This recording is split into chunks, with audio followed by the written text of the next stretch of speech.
چہرہ موہرا بگاڑ کے رکھ دیتے ہیں، لہذا کھڑے ہونا پڑتا ہے، کلمہ حق کہنا پڑتا ہے، الائے کلمت الحق کے لیے نکلنا پڑتا ہے۔ آپ اپنی زندگی کے اندر سچی بات کرنا سیکھیں۔ الیکشن کے دن آ گئے، میرے ایک بڑے محبت والے ساتھی تھے، وہ آ گئے ووٹ کے لیے۔ ویسے بھی یہ جو بیماری ہمارے ملک میں نا جی، ہمارے ہاں حکمران بعضوں کا کہتے ہیں اوے ہو جی جمہوریت بڑی ضروری ہے۔ وہ بھی کس مصیبت کا نام ہے جمہوریت؟ اقبال تو کہتے ہیں کہ یہ وہ چیز ہے کہ جس میں پتہ ہی کوئی نہیں ہوتا پڑھے لکھے ان پڑھ کا، چھوٹے اور بڑے کا، سیانے اور بیوقوف کا۔ جمہوریت وہ طرز حکومت ہے کہ جس میں بندوں کو گنا کرتے ہیں تولا نہیں کرتے رہتے ہو ہر وقت۔ قوم کو اس کا حق ملنا چاہیے، غریب کی مدد ہونی چاہیے، انصاف ملنا چاہیے۔ باقی یہ تمہاری کہانیاں ہیں ڈکٹیٹرشپ اور جمہوریت، اور ہمیں تمہاری سمجھ بھی نہیں آتی۔ ہر ڈکٹیٹر کے ساتھ ہوتے ہو، باتیں جمہوریت کی کرتے ہو، جہاں تمہارا دل کرتا کھڑے رہتے ہو۔ ہمیں تو کوئی اس سے غرض نہیں، کام ہونا چاہیے۔ بلکہ جو لوگ قوت نافذہ رکھتے ہیں انہیں سمجھنا چاہیے کہ ملک کی بھاگ دوڑ ہمیشہ مضبوط ہاتھوں میں رہے، اور وہ اس طرح کا نظام وضع کریں، مل بیٹھے سارے ادارے کہ غریب کی سنی جائے۔ وہ مجھے بڑی اچھی طرح یاد ہے جب وہ ایک حکومت ختم ہوئی اور جو ایک فوجی رہ کے گئے تھے 11 سال، ان کی حکومت آئی تو میں باہر نکلا تو ایک بزرگ تھے، وہ صبح صبح ناشتہ بیچا کرتے تھے ہمارے علاقے میں، چاول اور چنے بنے۔ تو میں نے ان سے کہا بزرگوں پتہ لگا جی رات دی حکومت بدل گئی ہے۔ تو فرمان لگے پتر جیڑا مرضی بھی آ جائے، میں تو یا چاول بیچ کے روٹی کھانی، ہمیں تو ان سے غرض ہی نہیں، اللہ جانے کون آیا کون گیا، تو کھیل تماشا بنایا ہوا ہے۔ تو جھوٹے کو جھوٹا کہیں۔ میرے ایک دوست ہیں الیکشن لڑتے ہیں، مجھے ایک دفعہ آ کے کہنے لگے آپ نے کبھی ووٹ نہیں ڈالا، اس دفعہ ضرور ڈالیں۔ میں نے کہا نہیں ڈالتا میں۔ کہنے لگے ووٹ قوم کی امانت ہے، تو میں نے کہا امانت کسی بے ایمان کو دے دوں؟ امانت تو امانت دار کو دی جاتی۔ نہیں سمجھے آپ بات؟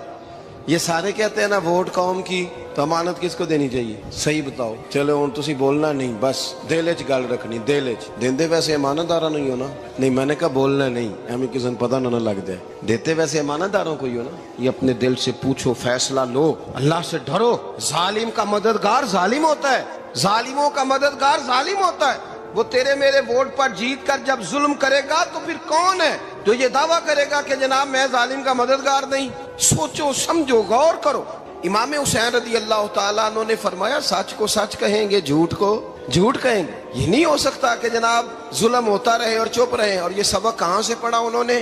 مولا علی شیر خدا سے۔ جب حضرت عثمان غنی رضی اللہ تعالیٰ عنہ پر بلوائیوں نے حملہ کیا نا، تو چونکہ حضرت عثمان غنی خالو تھے امام حسن اور حسین کے، حضرت عثمان خالو ہیں، سگے خالو ہیں، تو حضرت مولا علی شیر خدا نے یہ نہیں کہا کہ پتر اتنے بندے آ گئے ہیں، تلواریں ہیں، محاصرہ ہے، باہر نہ نکلنا، بلکہ حضرت مولا علی نے خود اپنے دونوں بیٹوں کو تلواریں پکڑائیں اور حضرت عثمان غنی کے دروازے پہ کھڑا کر کے کہا پتر خیال رکھنا تمہارے ہوتے ہوئے کوئی بھی شخص حضرت عثمان غنی کا دروازہ نہ کراس کر پائے۔ خود اپنے بچوں، ہر جنگ میں حضرت علی ساتھ لے کے جاتے تھے۔ ہم تو بچوں کو دلیری سکھاتے ہی نہیں، بزدل۔ اور کچھ ہمیں بابے مل گئے، وہ کہندے ہیں منڈے نو سایا ہے، میں کہ بابے نو آپ سایا ہے، انہوں بھی کرو دم کراؤ، اس کو نظری سایہ آتا ہے۔ کیسے نادانوں سے پالا پڑ گیا۔ کیا ہوتا ہے وہ سایہ؟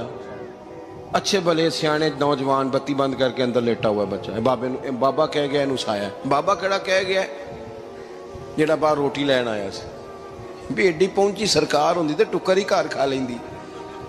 لوگوں کے قسمت کا حال بتاتا ہے، اپنی اتنی خراب ہے کہ مانگتا پھرتا ہے۔ کیا مذاق بنایا ہم نے اپنے ساتھ۔ تھوڑے سمجھدار ہو جائیں، ہر بندے کی بات کا اثر قبول نہ کیا کریں۔ مومن کے پاس طاقتیں ہوتی ہیں، جو جدھر لگاتا ہے چپ کر کے لگ جاتے ہو۔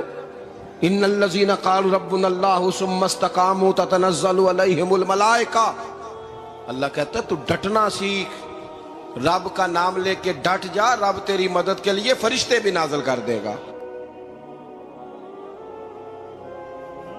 فرمایا یہ نبی مومنوں کے جانوں سے بھی زیادہ قریب ہے۔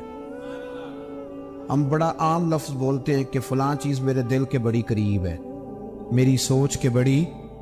جو لوگ دل کے قریب ہوتے ہیں ان کے پاس اٹھنے بیٹھنے کو دل کرتا ہے۔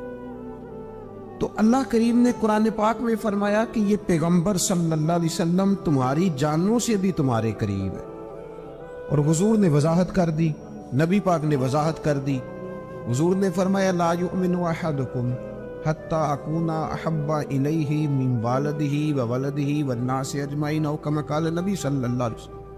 فرمایا تم میں سے کوئی اتنی دیر تک مومن ہو ہی نہیں سکتا جب تک ہر چیز سے بڑھ کر مجھ سے پیار نہ کرے۔